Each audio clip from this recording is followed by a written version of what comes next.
Hello and welcome to another edition of Grandstanders Live. I'm your host, Scott Kerman, and I'm joined by my usual cohorts, the Professor, Russ Stevens, Uncle Joe McLaughlin, and hopefully JP's first son, Tim Hoey, will be joining us very shortly. Well, we have another great show for you tonight. So, boys, let's get it started. Look, we have to start with the Patriots. Then we'll get to the big night that's tonight in the Eastern Conference. There's Timmy. There's JP's first son. Good to see you. We just started, Timmy. We start with the Patriots. Patriots lose 35-30 in a thriller. First of all, I have to say, sad news about James White's parents. Find out right before the game that all of a sudden that James White's father, who I guess was a chief of police at one point, a retired chief of police, dies in a car accident, and then his mother's critically injured. I don't know what her status is right now. But that's tough to hear that news for a player that you love, for the team, and then to go out there and play a tough team in Seattle. But they came to play. They lose 35-30 in dramatic fashion. But for a loss, guys, we can't be happier. If part of this is just to entertain us and to show us that the team is capable of winning games in the postseason and potentially going all the way, I think yeah. I mean, you hate to say it's a moral victory, but it was a positive point for the team overall. Well, the offense was very positive, I thought. The defense was rough. Atrocious. Big problem. I think on every possession in the second half, Seattle scored. Yeah. Except for that last one when Pete channeled his old Super Bowl thing. Instead of running for 3rd and 1, he tried to throw it deep down the field. You know, the only thing that stopped Seattle's offense was penalties. Yeah. Yeah, right. And Pete Carroll's horrific decision at the end of the game not to run in 3rd and 1, but to throw a 40-yard pass. Yeah. I mean, look, it's important to take that game for what it was. I mean, other than the pick six and the ridiculous bomb on 3rd down, that game was not, you weren't in that game realistically, right? So I would say the opposite. Russ, we're a Nick Folk conversion of a 51-yard field goal, and then he comes down at the end, and that's a gimme field goal. If Nick Folk does his job, we win that game. Bottom line. And I two think it would miracle have catches and transpired throws. different, Scotty. What's that? 2 miracle catches and throws in there too. I mean, that's one of the all-time stay-in-bounds catches there. That's right up there in the great body control catches. But he does that on a regular basis. That's not just happened once. This happens every week with Russell Wilson. Look, I think the overall takeaway is positive, but we have to be honest with ourselves. To Joe's point, the defense kind of got shredded all night long. Yes, absolutely. So if you were to say, all right, absolutely. I mean, overall, I wasn't happy we lost, but I didn't feel horrible about it because the biggest question was, and this is the biggest takeaway, is Cam Newton's for real, right? Yeah. Okay, there's 2 ways I can look at this. Part of me wants to say, are we now the Boston losers again, where we're happy just to stay close, all right? I don't want to be that guy. But we have no expectations for the Patriots this year. At least I had zero. Like, they were going to be the Red Sox all over again. What we saw out of the Red Sox this year, that was going to be the Patriots. Weren't you pleasantly surprised, though, Tim? I was absolutely pleasantly surprised. And I mean, I've never been so satisfied with a loss in my life. I was sound asleep. Now, do we have something to watch on Sundays now? I mean, we haven't been able to watch baseball all summer. I mean, even though there's been a version of it in Boston, but now there's some interest we have watching the Patriots. Yeah, you're standing next to the television at the end of the game instead of sitting down. You're standing there like we have done for the last 20 years. Yeah. It doesn't matter that there's not a crowd there, and you're engrossed in this game. Totally. Yeah, my winter was about to become completely. The only reason I'm involved with the NFL is because of gambling. Now, but the Patriots are relevant maybe again. Look, we all know you can't get even close to winning a Super Bowl without a high-performing quarterback. And our biggest question coming into this year was, were you going to get the high-performing Cam Newton, or were you going to get the guy who was a shell of himself? And in 2 games, now it's a small sample size, but look, he dropped back and threw the ball accurately all night long. That's a huge takeaway from this game. Right. Quick release. In all the metrics I've seen, I know, like you said, Russ, a small sample, he's in the top 5 quarterbacks in the NFL. And he's 31 years old, right? Yeah. 31? Yeah. So, He's a year away from his prime as an NFL quarterback. They say your prime now is 30. It's not like he's 37, 38. And we're going to try to drag a year or two out of this guy. Right. This guy, if he's the old Cam Newton, oh my goodness. yeah, well, he's Well, not Scott, 43, Timmy. And that was our alternative. Scott, We let don't me want ask the you- old Cam Newton. We want the new Cam Newton. Scott, let me ask you a question. Would you rather be sitting here saying, geez, we have questions systemically on our defense that we need to solve in order to compete for a title, or we have a quarterback who doesn't look like he can get it done? Like, Oh, absolutely. Look, in a conference that you have Lamar Jackson and Mahomes, two of the top quarterbacks in the NFL, if you don't have a guy who's competing against them Totally. on a weekly basis, you have no shot in this type of NFL. You can solve the defensive problem on this team, right? Probably. Yeah. You got a better chance of solving the defensive problem than you have solving a quarterback problem. You probably can't solve it, but you do have a better chance. That's right. You have a better chance, right? You can scheme up and kind of hide things. Right. But Belichick's always going to – we have the same conversation every year after week 2. He's going to have this vanilla defense going through most of the season. Then he's going to start throwing in stuff later in the season. The problem with that game last week was the defensive backs played poorly, and they're supposed to be the strength of the club. That's a very good point. Well, I think they may have been trying to cover up for the linebackers. The linebackers couldn't cover anybody, and that was a bad bunch there. But I think Russ made a great point. We know what Belichick can do coaching defenses. So, what if you're a betting man? What would you say that he's going to get this defense up to snuff before things are said and done? That's right. The only problem to me that I would say is that this is a very undersized defense. You look at the line. We've had lines that were just huge. They engulfed the space. This is a small group all around. I would go a step further, Scott, and I'm sure Joe watches this more closely than all of us. I saw running backs on Seattle turn the corner on us 3 or 4 times, which suggests that we don't have enough speed at linebacker either, right? Right now, with Uche and Jennings out, we're looking at Bentley in the middle, who looks more like Brandon Spikes to me than he does. Brandon Spikes would be a big upgrade, right? Yeah, sure so would, right? If we can't pursue sideline to sideline in our linebacker core, that's a big problem that needs to be solved.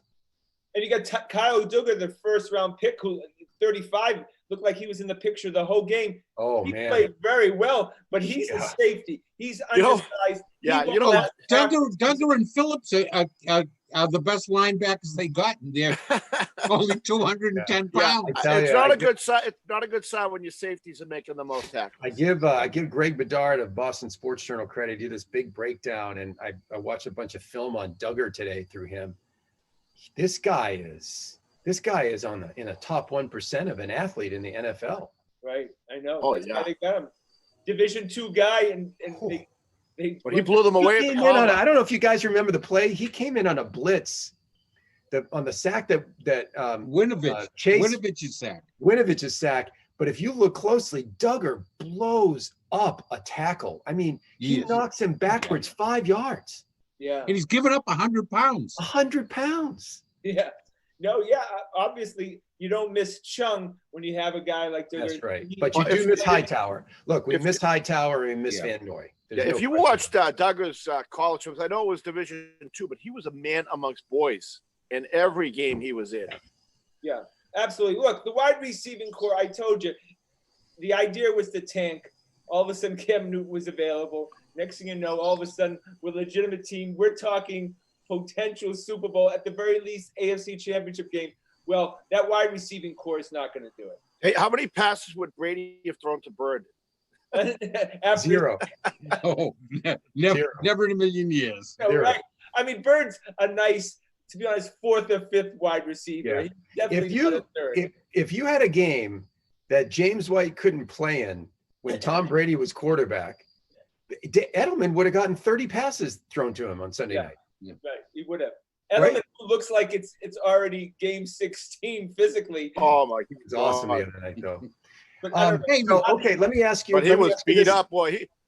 He looked about 50. He looked about 50 years old by the end of the game. He did, yeah. So let me ask you this question right now. We should ask it every week. Gun to your head, Belichick has one move before the trade deadline. Wow. You can either pick only one position. What do you get? Linebacker, wide receiver, a veteran tight end, defensive lineman. Where are you going, Joe? Great question. All right, Joe. How about the tight end? I'll go with the veteron tight end. That can do it. That is pretty versatile. But I wanted to say one thing.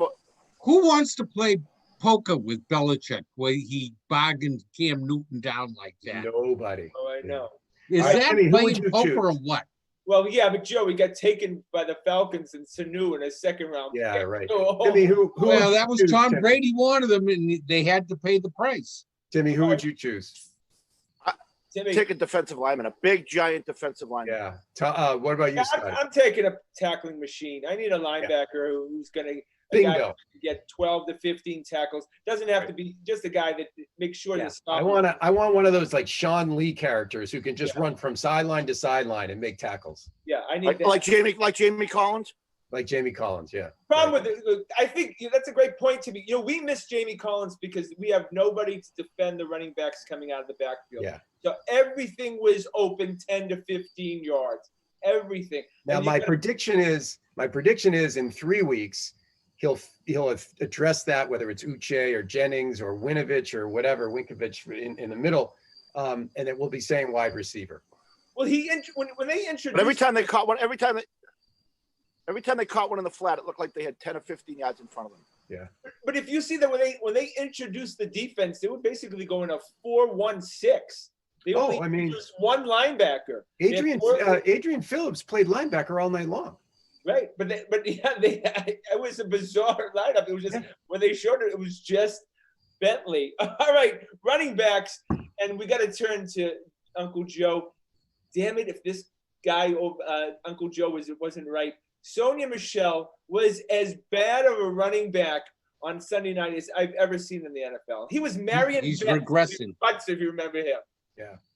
Well, he doesn't have a fullback, or at least he doesn't have a very good one. To follow, and seems to be he needs someone to make the decisions for him. And this is your you time. Need a good fullback. Joe. I'm giving you the stage to rip Sonia Michelle. Everyone in the world is doing that now. He's being called a bust now, and I think I won't go that far, but one he's extra close. yard more than he was given. Did he get one extra yard? No. Other after contact. He was running into defense. Look, there's a reason that Damian Harris was clearly going to be the number one starter had he not got hurt. He's apparently on the injury reserve list, can come back after 3 games. Whether he comes back game 4, I don't know. But they could use a guy like that because right now, Burkhead looks slower. I thought Burkhead had a pretty good game, though, against Seattle. I did too, Joe. I did too. Oh, I don't think he ran very well at all. And I thought he was bringing the beef there when when someone was trying to tackle him, at least he was dropping his shoulder. The terrible third down play where Cam pitched it to him in front of him. That was a bad play call. That wasn't Burkhead's fault. God, that was a horrible play call. The other guy who's just not getting anything extra, and I don't know if this is where you were going next, Scotty, but N'Keal Harry, man. I mean, you saw his tape in college, and he was a guy when he got the ball, he ran over guys, by guys, through guys. That guy doesn't get an extra yard. If he had to get an extra yard, if his life depended on it, he wouldn't last very long. Russ, a lot of it, Russ, is that he doesn't get any separation, and the corners or the safeties are right on top of him when the catch is made. Russ, what I noticed, the first game, he went head-to-head with the cornerback. I don't know if you remember the play on the sideline. Oh, I remember it vividly. And he probably had 20 yards, 25 pounds on that cornerback, and he went backwards. Yeah. The cornerback went forwards, and it was head-to-head. It was like 2 bulls in a cage, and he went backwards. That was distressing to see. And then we have to stare at DJ Metcalf, a guy that the Patriots should have drafted, and had a guy like him, 6'4", just a monster. You could do so many things with him. Great athlete, and instead we got N'Keal Harris. How was he not a top 10 pick? I mean, This guy looks like they had my body on his head. You know, everyone thought he was just a ripped body, that he really couldn't play football, and that's right. Why he lasted until deep into the. Did you see those? Did you see those highlights they were showing of him without a shirt on, catching balls like 3 or 4 feet above the goalpost? Yeah, he's 6'4". He looks like that. When you go into Sports Authority, that mannequin in front with the Under Armour shirt. He looks like a bigger Terrell Owens. This guy looks like he's sculpted. All right, boys, we got to get to the Celtics. So let's do predictions. Patriots play a tough team in the Raiders. Las Vegas Raiders, and you know Vegas is my lady. All right, Russ, predictions for the Sunday game. Very high scoring, 34-31 Patriots. Patriots. Joe? I'm going to say a lower scoring game because they're going to be running both teams, because the Patriots give up the run, and that'll eat up the clock, and so it'll be like 24-21, but the Patriots on top this time. All right, I like what you're saying. Timmy? Well, last week I had the Seahawks score right, but not the Patriots. I'm going 34-24 Patriots. Oh, wow. All right. I've got to start with this 35. The professor doesn't get to look at my paper right here. 35-34 Patriots. And whoever's the field goal kicker, the Raiders, misses an extra point with no seconds left and we win. I just like those happy endings. All right, we go to the Celtics. It's game 4 tonight. Celtics down 2-1 in the Eastern Conference Finals. Biggest game, obviously, of the series. To me, whoever wins tonight will end up winning the series. I agree with you, Scotty. And I agree, yeah. I think it's the Celtics tonight.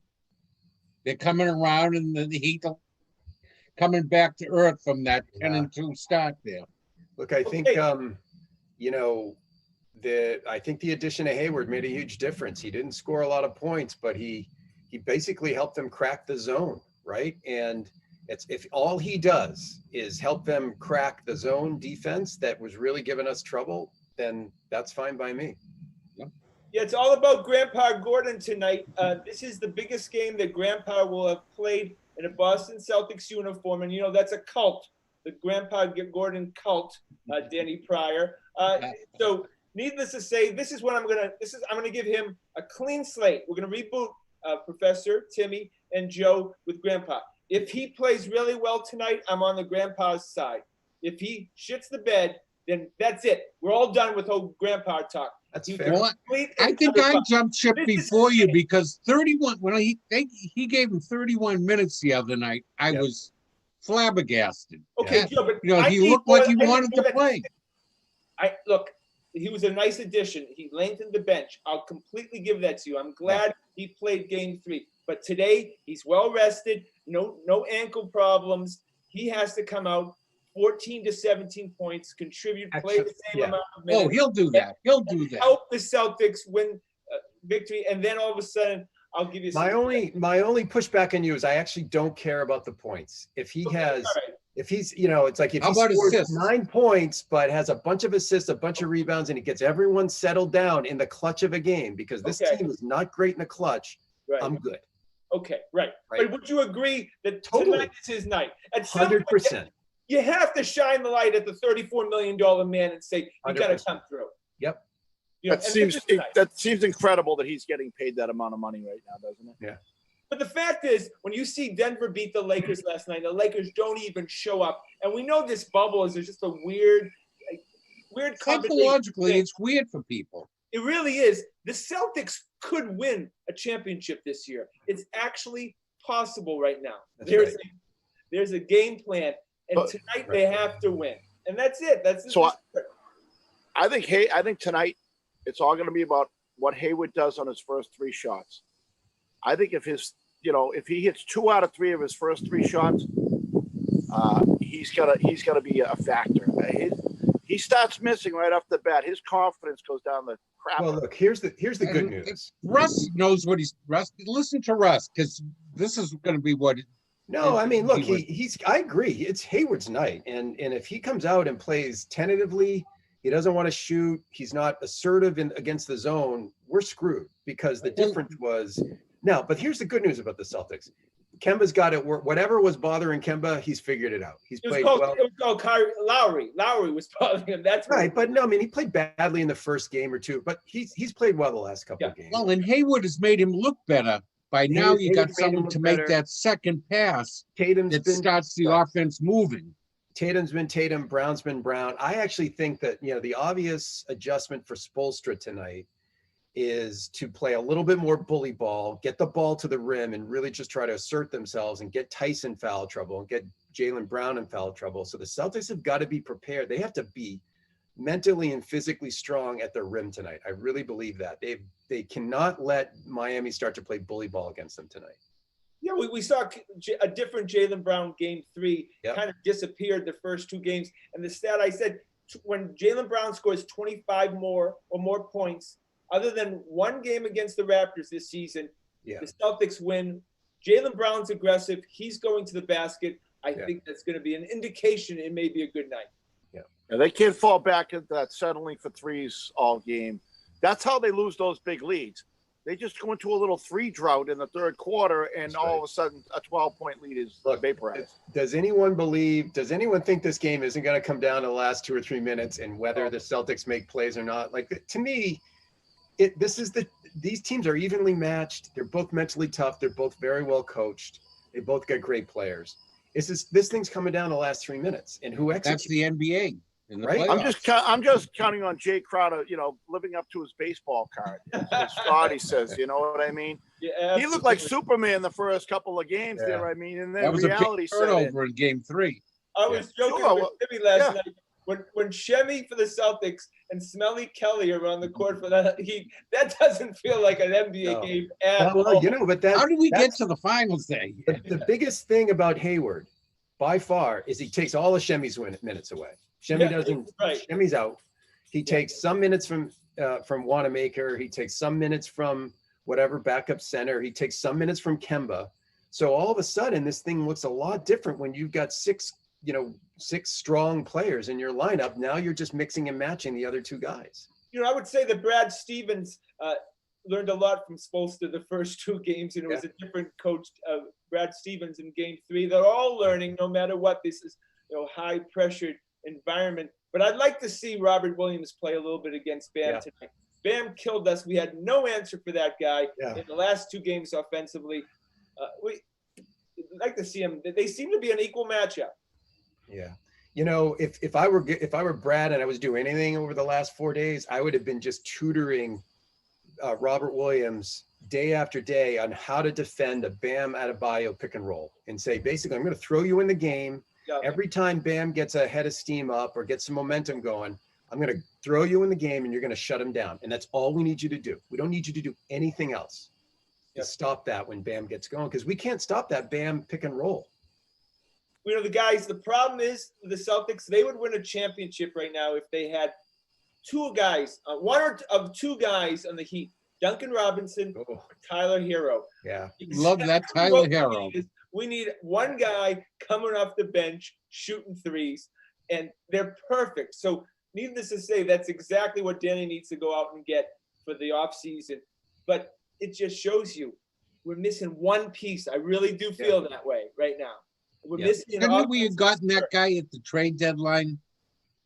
Who? You're speaking to you're preaching to the converted, Joe. I mean, that was the only thing I cared about at the deadline. It wasn't another big. It was just a shooter, just somebody who could break down a zone, who could come off the bench and get hot for 5 minutes. But they didn't do. Danny sat pat again. He stayed pat. Yeah. Duncan Robinson was born in York, Maine, where I have a home. Can you believe? Brought up in Portsmouth, New Hampshire. Yeah. How do we miss on this guy? Fantastic shooter, but what the adjustment Brad made from game 1 and 2 to 3 was he made Duncan work a little bit on the defensive end, tired his ass out, and they were pushing him around off the 3-pointers, and he wasn't as effective. Great adjustment by Brad. Yeah, and the other thing he did last game is he put Smart on Dragic, and just shut that down, because if Dragic is the 4th best player in this series, we're dead. We won't win. You've got to shut him down. You cannot allow him to go to work with Butler and Adebayo. Then you're just in too much trouble. There's too many weapons. Yeah, I saw a stat Smart covered Dragic on 14.9 possessions. So 15 possessions, 2 points. Yeah. Just 2 points is all he got. Yeah. He shut that down. At least we have some contribution from the draft class. Grant Williams has played very well in a short. Who's the best 3-point shooter in the playoffs for the Celtics by percentage? Is it Grant Williams? It's Grant Williams. All right, I like his defense too. Right? Isn't he like he's a tough dude to me. Like, you don't mess with Grant Williams. All right, boys, I'm going to give you I'm going to chance that you can change your predictions, continue your predictions. What's happened to the rest of the series? The series will be over, I believe, when we have our next show. Do the Celtics win the series? I had the Celtics in 7. I'm not going to change my mind. Joe? I'm sticking there too. I'm staying with the Celtics. I think the Celtics win the next 3 games, and they, just as I predicted, 4-2. Oh, yeah, interesting. I think, look, again, I said it was going to go game 7, which I consider game 14. I think that the Celtics are going to win in dramatic fashion, and we're going to go against the finals, and I really do feel like we have a chance. I'm not that impressed by the Lakers. I have to be honest with you. I'm pretty impressed by Anthony Davis. I mean, that guy, oh, my God. But those guys could turn on each other real quick if you see the conversations they have with each other. And they might have less depth than we do. Yeah. Will they all be looking to get out of town at the end of the year? You wonder, that's that kind of group of guys. I don't know, though. I think LeBron is such a force of nature. I just think, look, he's an incredible basketball player, and Anthony Davis is an incredible basketball player, but they've got 2, and we've got arguably 4 or 5.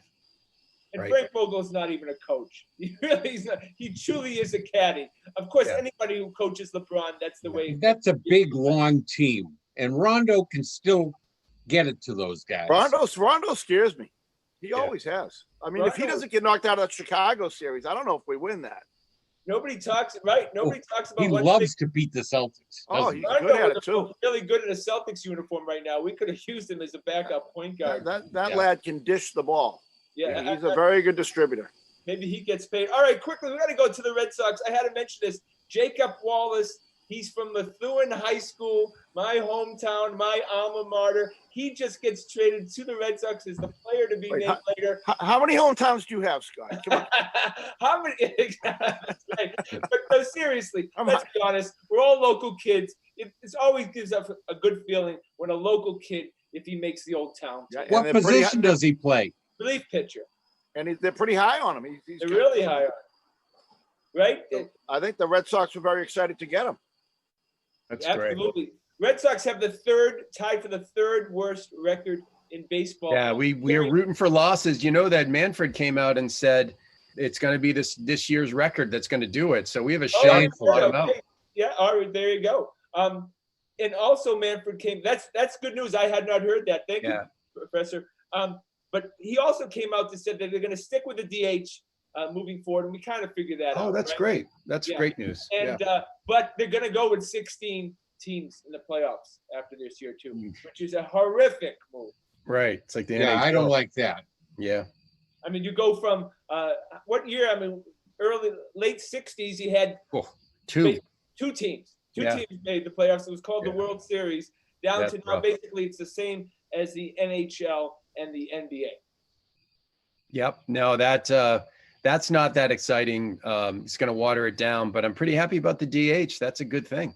Yeah. But what it does, though, you're not going to have the best team in baseball win many World Series. No, I agree with that. Yeah, they're going to have to. Who's that? You're going to have like 2 out of 3 in the first. I was going to say, Joe, and that means a lot of good teams are going to get knocked out over time. Well, yeah, if you have 2 good pitches, you can knock out the number 1 seed pretty easily. And but this adds a lot of interest in a lot of cities. Teams that are fighting for playoff positions. I mean, it keeps a lot of butts in the seats or in front of the television. Well, this league has bigger again. Yeah, this team has bigger problems than that, though. I mean, if you were to tell me there's a 20-second pitch clock and all the other things that we've talked about ad nauseum on this show, I'd be more interested than, oh yeah, great, 16 teams in the playoffs. Yeah, they're chasing dollars right now. And hey, who benefits more than JD Martinez from the National League? Nobody. You're right. You're right, Timmy. That just doubled the market for JD Martinez. He's been had a terrible season. All right, let's quickly end with the Bruins. I'm hearing that Don Sweeney's trying to figure out how to keep Torrey Krug, and that may mean a trade, and that may mean DeBrusk heads out the door. Would you be willing to give up DeBrusk to keep Krug? That's Timmy. That's a tough question. I said no. I said no last night. I love Krug. He's a specialty play. He's a power play guy. I mean, we have got outbigged the last two series that we've lost. Tampa Bay outbigged us, and then the Blues outbigged us. So, I love his talent, but can we get a guy as talented who's bigger? Wouldn't you rather get tougher? Wouldn't you rather go to McAvoy or Grzelcyk and say, we need you to step up and shepherd the power play and then figure it out otherwise? I think McAvoy's quite capable of doing it. I think Grzelcyk's quite capable. But Krug has one great talent, lugging that puck up and getting it over the blue line and establishing the zone on the power play. I don't think there's anyone on the team as good at doing that as he is. So not that somebody can't step up and do it, but right now that's like his forte. Yeah, he's great as the quarterback, and I would think the obvious guy to go to would be Grzelcyk, because McAvoy plays too many minutes as it is, and then you add responsibility. I think he'd be overwhelmed. Yeah, and then before we go, it's Dallas, Tampa Bay in the Stanley Cup. Will you feel better about yourself if Tampa wins? Knowing that, Yeah, you lost to the champ. Yeah. I can't see them losing, really. That's an extremely talented, big, strong team. I mean, I don't see them losing. Look, they had the best record in the NHL last year, and I just bizarrely lost a sweep. Columbus. Swept last year. But look, like the Kansas City Chiefs, it really is their time, and they probably should be having 2 Stanley Cups in a row. Yeah, Tampa Bay should rightfully win the Stanley Cup, I think. Agreed. That's a wagon. They have a wagon. Yeah. All right, boys, that's our show. I want to thank, of course, the fellas. Want to thank everyone behind the scenes, of course, Corbin.